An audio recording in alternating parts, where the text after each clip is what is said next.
अंधकार में खुला रात्रि आकाश बेहद सुंदर और रहस्यमयी।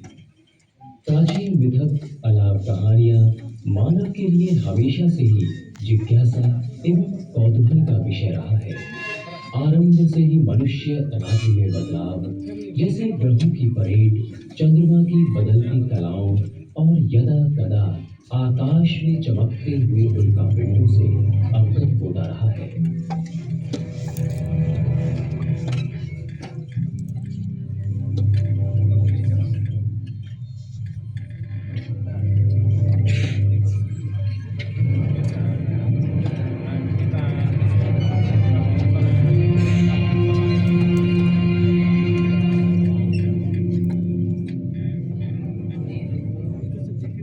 आकाश के लंबे निरीक्षण से कई संगठित आकृतियों का खुलासा हुआ,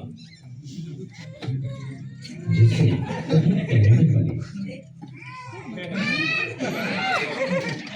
वार्षिक चक्र का नक्शा सामने आने के बाद कृषि और प्राचीन सभ्यताओं का विकास शुरू हुआ।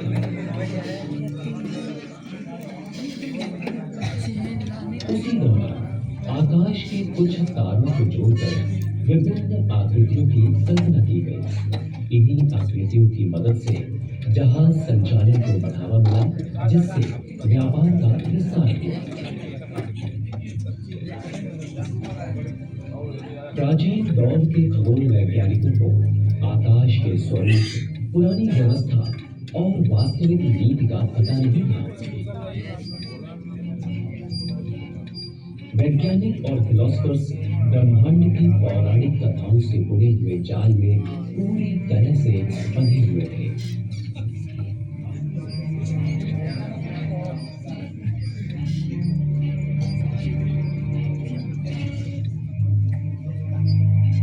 प्राचीन ग्रीक के वैज्ञानिकों के बौद्धिक दृष्टिकोण ने ये कदम उठाया कि खगोल विज्ञान को आकाशीय मिथक से अलग किया जाए।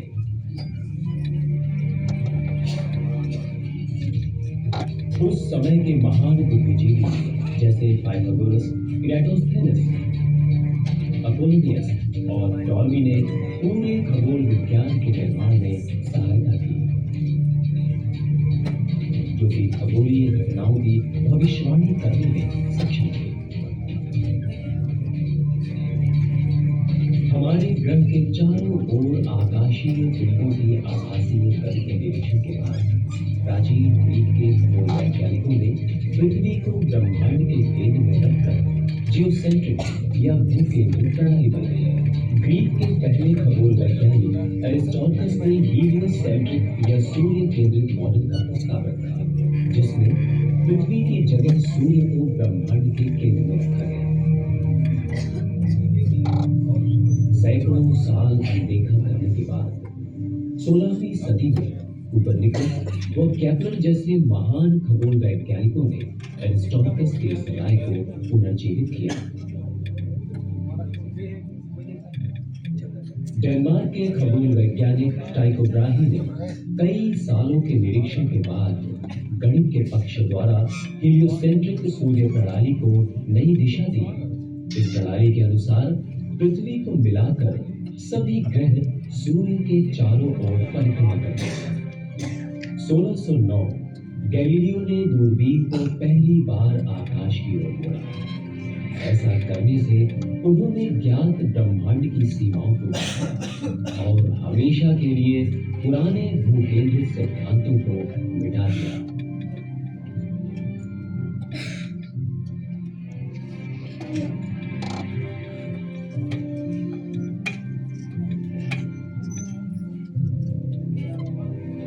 दूरबीन एक ऐसा यंत्र है जो कि प्रकाश को इकट्ठा करके दूर और धुंधले आकाशीय पिंडों की तस्वीरों को दिखाता है। जितना गहरा व जितना दूर का दृश्य देखना है वो निर्भर करता है ज्यादा इकट्ठा किए गए प्रकाश पर, और वो तभी संभव है जब लेंस या मिरर बड़ा हो।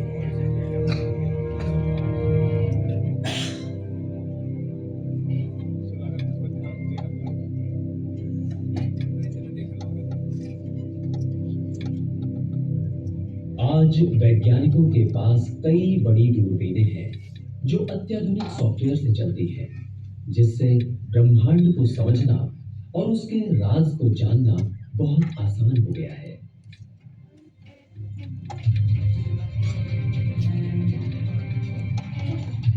इन दूरबीनों का व्यास 8 से 10 मीटर तक का होता है, जिनकी मदद से बिग बैंग महाविस्फोट से कुछ लाखों साल बाद उपस्थित वस्तुओं की भी हम जांच कर सकते हैं।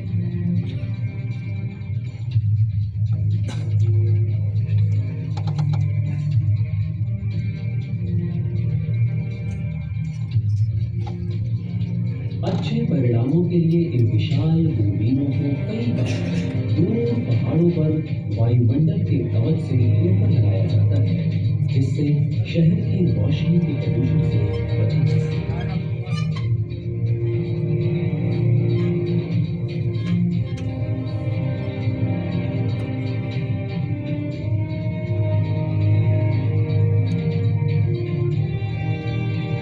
इन दूरबीनों की सहायता से अंतरिक्ष की गहराई में झांककर हम एक ऐसे ब्रह्मांड को देख सकते हैं जो हमारे पूर्वजों के लिए कल्पना से परे था।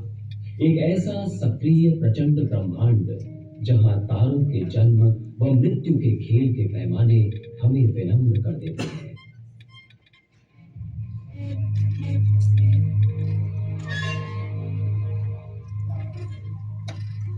बीते 50 वर्षों में हम पृथ्वी के गुरुत्वाकर्षण के बंधन को पीछे छोड़ते हुए अंतरिक्ष के बाहर पहुंचे और आरंभ हुआ अन्वेषणों के एक नए युग का।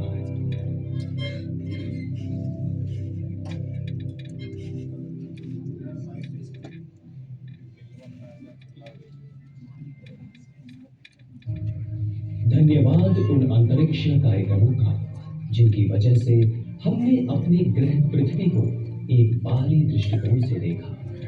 हल्की नीली नाजुक पृथ्वी अंतरिक्ष के एक ठंडे और डरावने वातावरण में सूर्य की परिक्रमा करती हुई।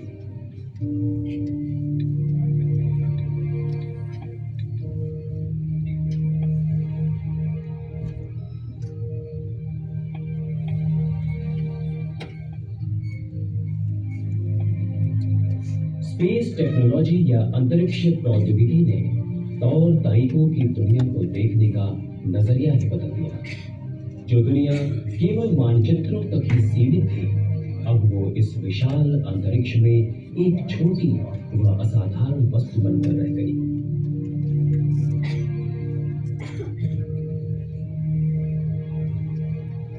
अंतरिक्ष कार्यक्रमों से प्राप्त होने वाले लाभ इसमें होने वाले खर्च और प्रयास की तुलना में कहीं ज्यादा है।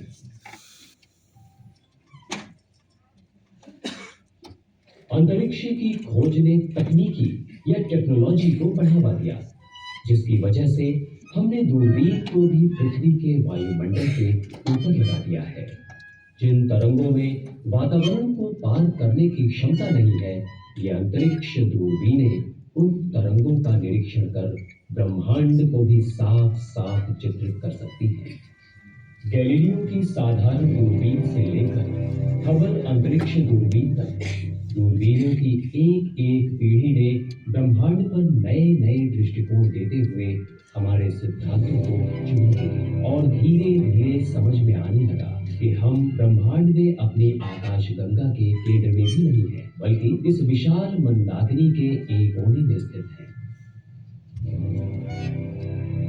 हम जानते हैं कि सूर्य एक औसत दर्जे का तारा है, जिसका व्यास 14 लाख किलोमीटर और पृथ्वी से इसकी दूरी लगभग 15 करोड़ किलोमीटर है। सूर्य गैस का गोला है, जिसकी खोज का तापमान और दाब इतना अधिक है कि हाइड्रोजन का नाभिकीय संलयन हो जाता है। हल्के तत्व भारी तत्व में बदल जाते हैं और पूरी ऊर्जा अंतरिक्ष में बाहर फैलती रहती है। और यही ऊर्जा पृथ्वी को गर्म बनाए रखने के साथ ही जीवन का समर्थन करती है।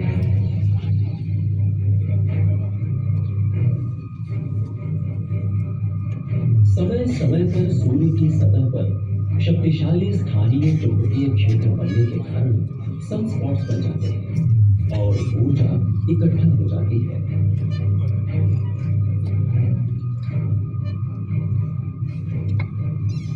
फिर यही ऊर्जा अंतरिक्ष में विशाल विस्फोट के रूप में निकलती है, जिसे हम सोलर फ्लेयर्स कहते हैं।